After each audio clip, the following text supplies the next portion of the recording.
Italy won the 1968 European Championship on a coin flip, not metaphorically, not through some technical tiebreaker that gets called a coin flip in retrospect. A referee flipped an actual coin in the tunnel after Italy and the Soviet Union drew their semi-final.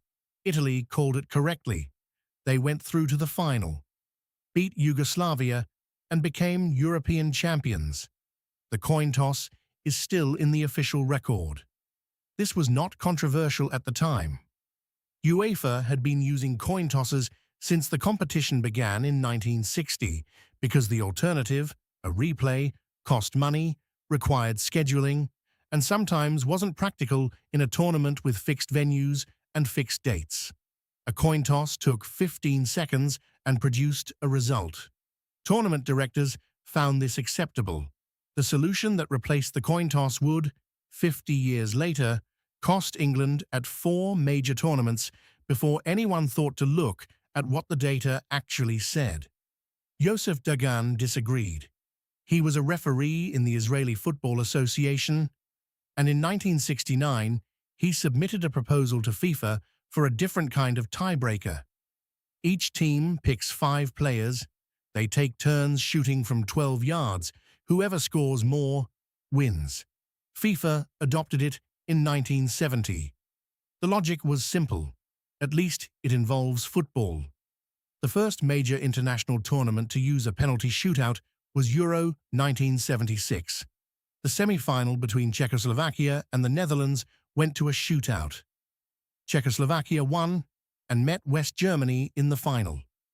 West Germany had beaten Yugoslavia on penalties in the other semi-final.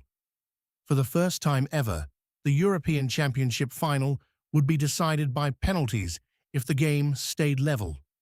It did. 2-2 after 90 minutes, still 2-2 in extra time. Antonin Panenka had been practicing a specific penalty kick for 2 years. The idea was to chip the ball softly down the center, so that when the goalkeeper dived, the ball floated in behind him. His Bohemians Prague teammates thought he was going to humiliate himself. The technique required the goalkeeper to commit early and dive, which they almost always did. But if Panenka mistimed it slightly, if he hit it too firmly, the keeper might still get there. West Germany's goalkeeper was Sepp Maier, who had not conceded a penalty in a major competition that anyone could find on record. Maier dived to his right. Panenka chipped it slowly down the center. It bounced in. The technique has been called a Panenka ever since. Francesco Totti used it at Euro 2000. Zinedine Zidane in the 2006 World Cup final. Andrea Pirlo at Euro 2012. Each time a player chips one into the center against a diving goalkeeper, commentators say the player pulled off a Panenka, which is an unusual kind of immortality for a club footballer from Prague. The chip worked. What nobody had worked out yet was why goalkeepers almost always dive, even when staying in the center would save them more shots. The game theory behind penalty kicks got serious academic treatment in 2003, when economist Ignacio Palacios Huerta published a landmark paper analyzing 1,417 penalty kicks from professional leagues. In 2003, he decided to treat the penalty shootout like an underground game of high-stakes rock, paper, scissors. He analyzed over 1,400 kicks to find out if players were completely random or if they had a hidden pattern. What he discovered was a psychological mind game. He was testing whether players behaved according to Nash equilibrium, the mixed strategy solution where neither player can improve their outcome by changing what they do. His finding was that they did, roughly.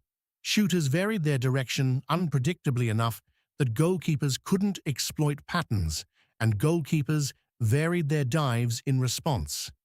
It was one of the cleaner, real-world examples of Nash equilibrium ever documented in professional sport. What the game theory doesn't capture is the psychological cost of standing still.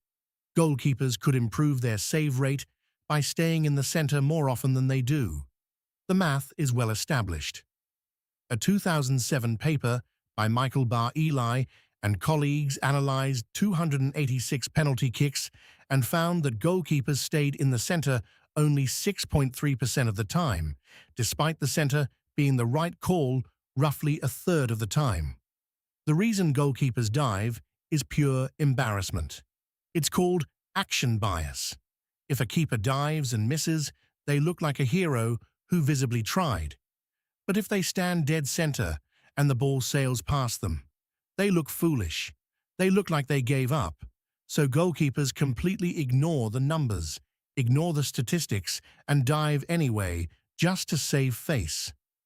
The outcome is the same. The perception is different.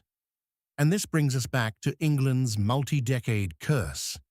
Psychologist Guy Jordet spent years studying what happens to players in the gap between being called to take a penalty and actually taking it. When he analyzed footage from hundreds of kicks in major international tournaments, he found that pressure creates a specific kind of urgency that speeds people up at exactly the moment when slowing down would help them. England came up frequently in his research. He discovered that English players were panicking and taking penalties in under a second, sometimes a fraction of a second between placing the ball and starting their run. They were avoiding eye contact with the goalkeeper, turning their back quickly and rushing to the spot, which caused them to miss significantly more often than players who took their time and used a slower, more deliberate approach. Because of this rushed panic, England lost shootouts at the 1990 World Cup, the 1996 European Championship, the 1998 World Cup, and the 2006 World Cup, before finally winning one at the 2018 World Cup against Colombia. By then, Jordan Pickford had printouts of Colombian players' tendencies taped to his water bottle. The preparation was visible, and it worked. England then lost to Italy at Euro 2020, so the pattern is complicated. But Jordet's point wasn't really about England specifically. The shootout creates conditions that almost no other sporting situation creates. A full stop, completely isolated individual moment where the entire weight of a team's tournament rests on one person for about 10 seconds. It turns out that how people behave in those conditions is completely measurable and somewhat predictable. Rinus Michels had been making the case against shootouts for years. His argument is harder to wave away than most people realize. The standard philosophical argument against penalty shootouts is that they don't test what the 90 minutes tested. Rinus Michels made this case repeatedly. A shootout doesn't measure who controlled possession, who created chances, who spent an hour defending well under pressure. It measures whether players can hold their nerve for about 30 seconds while their heart rate hits levels most people only experience in genuine emergencies. Those are different tests. But the coin toss didn't test anything. It asked nothing about the players, the game, any capacity or skill connected to football. The penalty shootout at least creates conditions that coaches and players can study, prepare for, and influence. Pickford's water bottle notes are possible. Panenka could spend 2 years rehearsing a chip. The outcome has something to do with the people on the pitch, which is more than could be said for a coin.